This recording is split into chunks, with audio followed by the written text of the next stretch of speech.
ರಮ್ಯಗೌಡನ ಮಗಳು, ಅವ್ರ ಹಿರಿ ಮಗಳು. ನನಗೆ ಮದುವೆಲಿ ಏನೂ ಕೊಟ್ಟಿರಲಿಲ್ಲ. ನಾನು ನನಗೇನು ಕೊಟ್ಟಿಲ್ವಲ್ಲ, ನನಗೇನು ಬಿಟ್ಟಿದ್ವಿ ಅನ್ನೋದಕ್ಕೆ ನಿನಗೆ ಆ ಜಮೀನ ನೀನು ಮಾಡ್ಕೊ ಅಂತ ಹೇಳಿದರು ನಮ್ಮ ತಂದೆ. ಈಗ ನನ್ನ ಮಗಳ ನನ್ನ ತಮ್ಮನಿಗೆ ಕೊಟ್ಟಿದ್ದೀನಿ. ಬಂದು ಟಾರ್ಚರ್ ಕೊಡ್ತಾರೆ, 10 ಜನ 20 ಜನ ಬಂದಿಸ. ಅವಳು ಒಬ್ಬಳು 2 ಹೆಣ್ಮಕ್ಳು, ಗಂಡು ಮಕ್ಕಳಿಲ್ಲ. ನಮ್ಮ ತಮ್ಮನ ವೀಕ್ನೆಸ್ ತಿಳ್ಕೊಂಡು ತುಂಬ ತೊಂದರೆ ಕೊಡ್ತಾವ್ರೆ. ಕಾಡು ಸುತ್ತವ, ಅಲ್ಲಿ ದೂರ ಊರು, ಆ ಊರಿಗೂ ಇದಕ್ಕೂ ಸಂಬಂಧ ಇಲ್ಲ. ಏನು ಕೊಲೆ ಮಾಡಿದ್ರು ನಮಗೆ ಕೇಳೋರಿಲ್ಲ ಸರ್. ಭಾರಿ ಟಾರ್ಚರ್ ಕೊಡ್ತಾವ್ರೆ, ಜೀವದ ಬೆದರಿಕೆ ಹಾಕವ್ರೆ. ಅದಕ್ಕೆ ಪರಿಹಾರ ನೀವೇ ಕೊಡಿಸ್ಬೇಕು, ನ್ಯಾಯವ.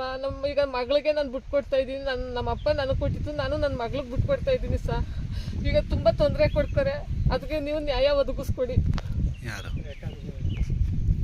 ನಮ್ಮ ಚಿಕ್ಕಪ್ಪರು ಸುಮಾರು ನಮ್ಮ ಅಪ್ಪ ಅನುಭವದಲ್ಲಿರೋದು 40 ವರ್ಷ ಆಗದೆ. ನಮ್ಮ ತಂದೆ ತೀರೋಗಿ ಈಗ 13 ವರ್ಷ ಆಗದೆ. ನಮ್ಮ ತಂದೆ ಇದ್ದಾಗ ಯಾರೂ ಬರಲಿಲ್ಲ. ನಮ್ಮ ತಂದೆ ತೀರೋದ್ಮೇಲೆ ಈಗ ನಮಗೆ ಟಾರ್ಚರ್ ಕೊಡ್ತಾವ್ರೆ. ನನ್ನ ಯಾವ ಕಡೆ ನಿರ್ವೇಸನ ಅಲ್ಲಿ ನನ್ನ ಮಗಳು ಕಟ್ಕೊಂಡು ಗಂಡು